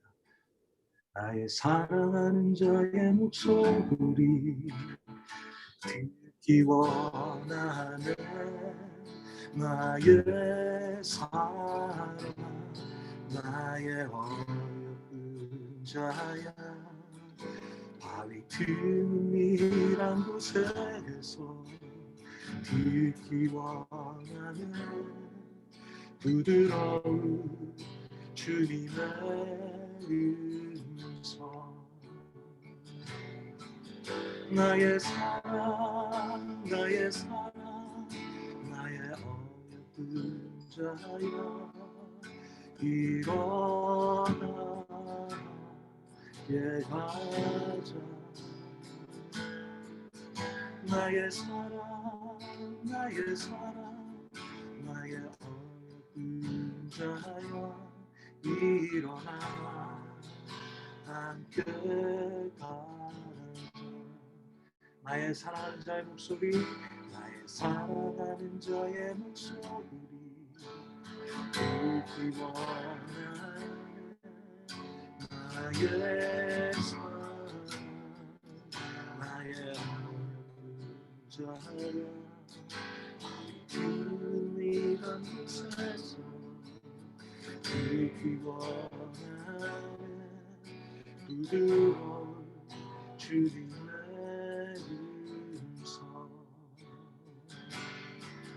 나의 사랑 나의 사랑 나의 어여쁜 자야. 일어나 가자. 나의 사랑 나의 사랑 나의 어여쁜 자야. 일어나 함께 가자.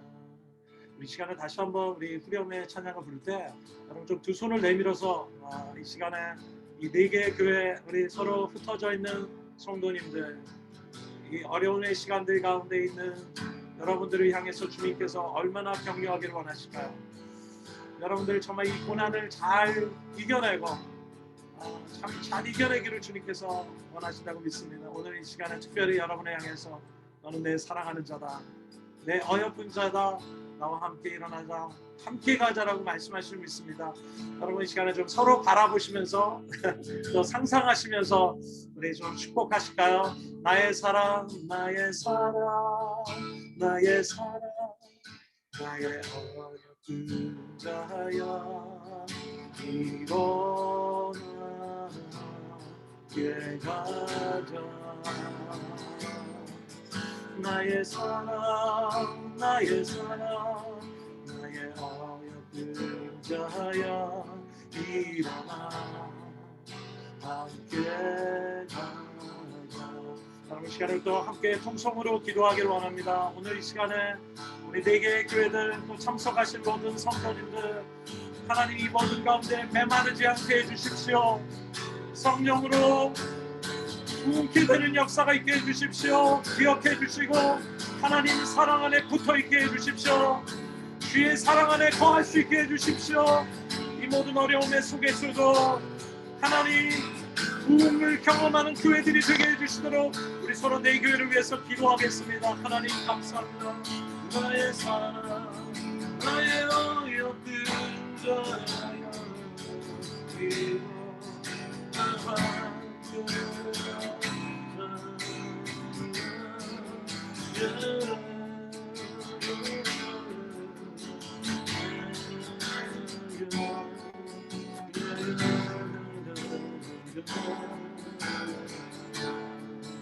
나의 사랑 나의 사랑 나의 사랑 나의 어여쁜 자야. 가자. 나의 사랑 나의 사랑 나의 어여쁜 자야.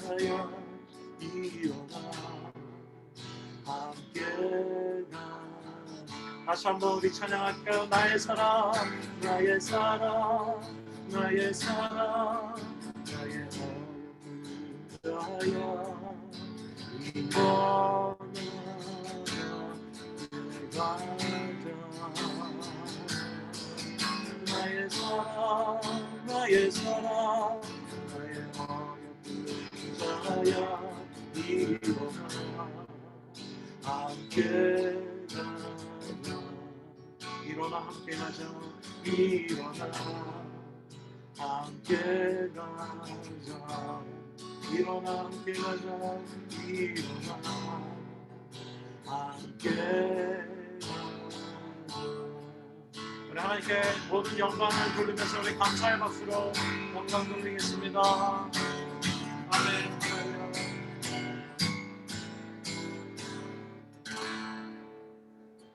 리아드 교회 표명한 목사님 기도해 주시기 바랍니다. 할렐루야, 할렐루야. 우리 삼일체 되신 거룩하신 우리 주님께 감사 찬양 올려드립니다. 오늘 이렇게 우리 귀한 강사님 이길로 목사님 통해서 우리가 그동안 알고 있다고 여겼고 소홀히 했던 예배를 다시 각성하게 해주심을 감사합니다.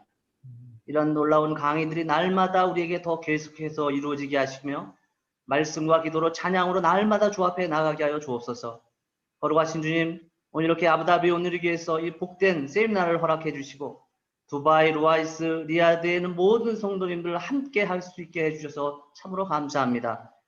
정말 이 중동 땅, 사우디아라비아와 아랍에미레이트 어디를 가나 황무지와 사막 가운데 있는 이 땅, 언젠가 주님 이 땅에 신의 물을 흐르게 하겠습니까? 생수와 같은 물이 이 땅에 흐를 수 있겠습니까? 주여, 오직 주님 앞에 나가 기도하는 우리들을 통해서 당신의 역사를 이루시옵소서. 이 황무지와 같은 광야에서 신앙생활하는 사랑하는 우리의 모든 성도님들을 축복하여 주옵소서. 우리가 사랑하는 조국에 가기 전까지 이 땅에 머물게 하신 특별한 이유가 있는 줄 믿습니다. 겸손하게 이 비대면 사회에 코로나 팬데믹 이 상황에서 우리에게 주신 특별한 소명과 또 하나님이 주신 특별한 주님 은혜가 있는 줄 믿습니다. 더욱더 예배 안으로 들어오게 하여 주옵소서. 함께 사랑하고 서로 격려하며 이 어려운 시기를 능히 이겨나갈 수 있는 힘과 용기를 더하여 주시옵소서.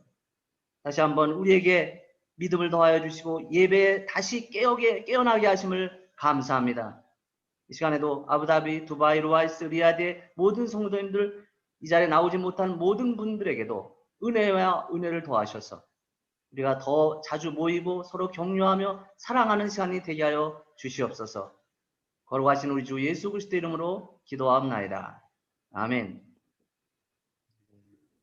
네, 감사합니다. 네.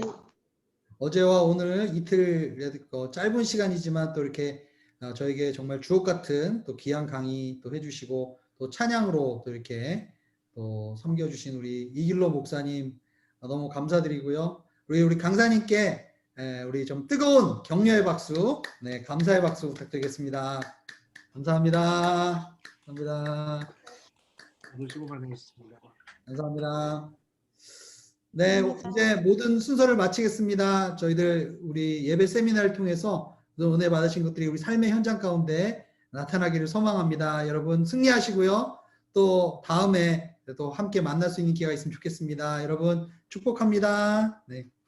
네, 안녕히 계십시오. 반갑습니다. 안녕히 계세요. 감사합니다. 우리 감사합니다. 감사합니다.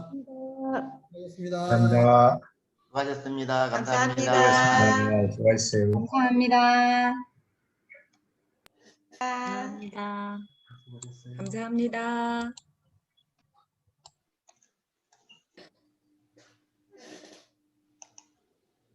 네, 목사님 감사합니다. 네. 네, 목사님 수고하셨습니다. 목사님 감사합니다. 네, 귀한 시간이었습니다. 감사합니다. 네, 수고하셨습니다. 감사합니다.